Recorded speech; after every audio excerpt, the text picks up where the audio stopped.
Hotel cleaner saves billionaire's missing daughter. Speaking his language, rewarded beyond belief. Hey, beautiful souls, your love and support absolutely light up my world.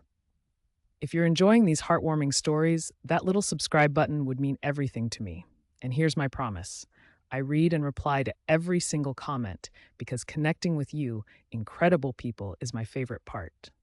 So drop a comment and tell me where you're watching from. I can't wait to virtually meet you. Now, let's dive into today's magical story together. The marble floors of the Magnolia Royale Hotel gleamed like mirrors under the crystalline cascade of light from the enormous chandelier. But today, they seemed to vibrate with a tension that made the very air hum with unease. The scent of imported orchids and polished brass should have whispered luxury and calm, yet something electric crackled through the atmosphere, setting teeth on edge and making hearts race.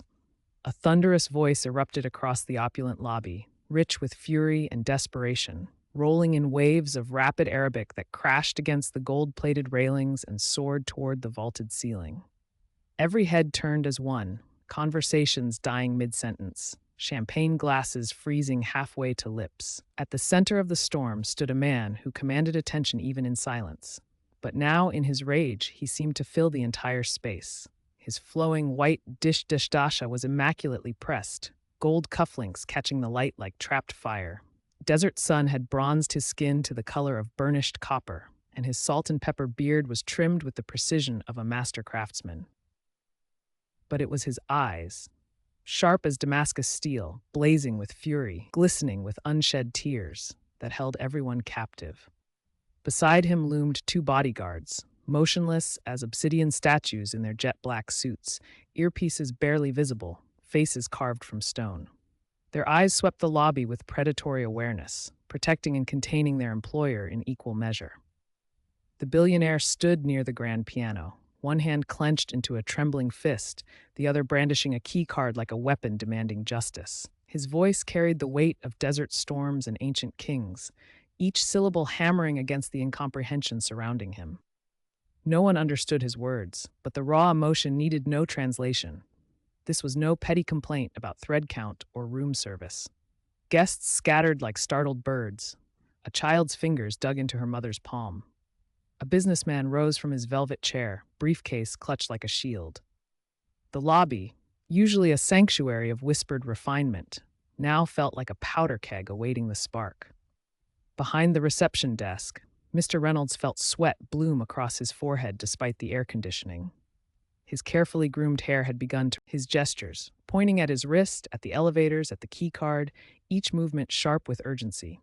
The bellboy whispered nervously about check-ins and being late, but his words felt hollow against the tsunami of emotion flooding the space. Then came the crack, sharp and final as a gunshot. The billionaire's palm struck the marble counter with such force that spiderweb fractures bloomed instantly across the pristine surface. Guests screamed. Crystal shattered somewhere in the chaos. The security alarm shrieked like a banshee, red light strobing across faces frozen in shock and terror.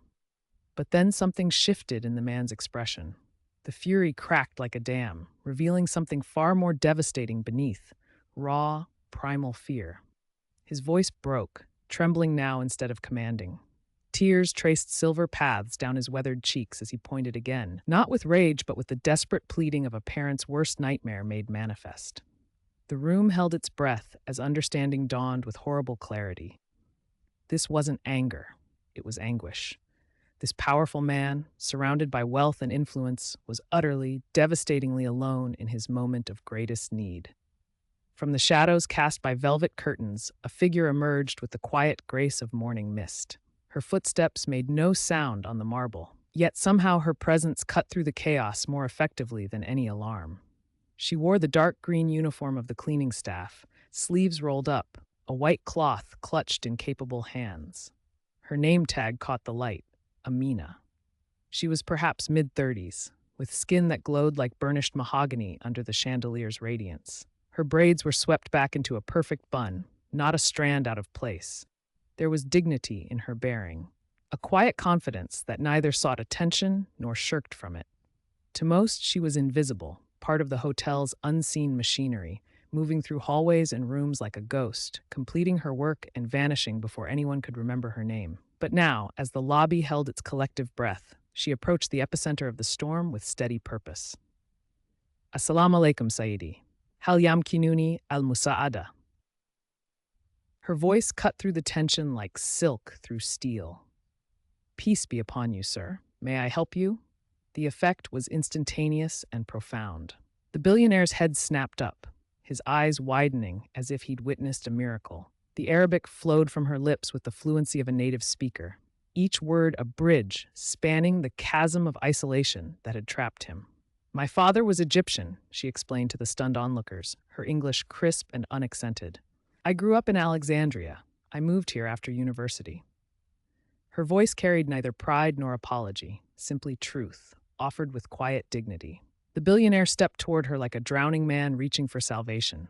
His voice transformed completely. Gone was the commanding fury, replaced by raw desperation, words tumbling over each other in a torrent of Arabic that painted pictures of panic and love and terror. He leaned toward her. No longer a powerful businessman, but simply a father in the grip of his worst nightmare. Amina listened with the patience of someone who understood that listening was sometimes the most powerful action in the world. She asked soft questions, offered gentle responses, her face a mask of professional compassion that barely concealed the storm of empathy raging behind her eyes. The story poured from him like blood from a wound. His 6-year-old daughter vanished in the moments between arrival and check-in. A child with nonverbal autism who needed medication, who couldn't call for help, who could be anywhere in the vast hotel or beyond. Every second was precious. Every moment of incomprehension had been torture magnified. Amina placed a gentle hand on his forearm, a gesture of grounding, of shared humanity. She spoke softly in Arabic, and for the first time since entering the lobby, the man's shoulders seemed to settle, his breathing to slow. Then she turned to Mr. Reynolds, her voice now carrying an authority that made everyone lean forward to listen. His daughter is missing, she said, each word precise and weighted. She wandered off while he was at check-in. She doesn't speak. She has a medical condition. He's been trying to tell you for 15 minutes. The words hit the assembled crowd like physical blows. Mr. Reynolds went pale, his mouth working soundlessly. Around the lobby, phones that had been recording lowered in shame. The narrative had completely shifted. This wasn't some entitled foreigner making demands, but a father trapped in every parent's worst nightmare, unable even to ask for help. Within moments, the hotel transformed into a search operation. Staff scattered like leaves in the wind, checking hallways, storage rooms, the spa, anywhere a curious child might wander. Amina coordinated with calm efficiency, her commands carrying the weight of absolute necessity. The breakthrough came from the garden courtyard, where golden sunset light danced across the surface of the koi pond. There, seated cross-legged on the stone edge, was a small figure in a pink dress. Curly black hair caught the light as she tilted her head, watching the bright orange and white fish swim their lazy circles. She hummed softly to herself, lost in a world of simple wonder while chaos reigned just meters away. The billionaire's run across the courtyard was less like movement than like flying, his white robes billowing behind him, his face transforming from anguish to pure joy. He dropped to his knees beside the pond, gathering his daughter into his arms with such fierce love that even the hardest hearts in the watching crowd began to crack. His sobs were not loud, but they seemed to echo from the very center of human experience. Relief and love and gratitude so profound they became almost sacred. The little girl wrapped her arms around his neck, and in that moment, all the wealth and power in the world meant nothing compared to this simple embrace. When they returned to the lobby, the atmosphere had changed completely. Guests who had been recording now stood in respectful silence, many wiping away tears. The billionaire approached Amina, his daughter's hand secure in his own, and spoke quietly in Arabic, words meant for her alone. Later, as evening settled over the hotel like a silk shroud, the lobby had returned to its usual elegant calm. But beneath the surface, everyone who had witnessed the day's events carried something different. An understanding that true power didn't always wear expensive clothes or carry impressive titles. The elevator doors chimed softly, releasing the billionaire and his daughter back into the world. He was transformed, regal and composed once again, but with something softer in his eyes. Lena walked beside him, a stuffed camel tucked under her arm, a gift from the hotel shop that somehow felt like a peace offering from the entire staff. Through his translator, his words rang across the lobby with the force of royal decree. She is the reason my daughter is alive. Not because she found her, but because she listened. She saw me when no one else did. His gaze found Amina, still in her modest uniform, and his next words would echo in that space long after he left. From this moment on, she is not background. She is leadership. The offer that followed, a position in Dubai, a salary beyond her dreams, recognition of talents that had been invisible to everyone except the one person who needed them most, seemed to hang in the air like stardust, transforming not just one life, but everyone's understanding of what it meant to truly see another human being. As Amina accepted with quiet grace, holding a child's drawing that showed two stick figures holding hands, one tall, one small, both smiling, the lobby filled with soft applause. In that moment, the woman who had cleaned these floors for 2 years, who had been invisible to most and irrelevant to many, became the most important person in the entire hotel. The marble floors still gleamed like mirrors. The chandelier still cast its crystalline light, but something fundamental had changed.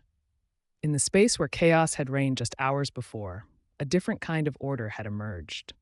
One built not on protocol or hierarchy, but on the simple revolutionary act of one human being truly seeing another's need and answering it with compassion.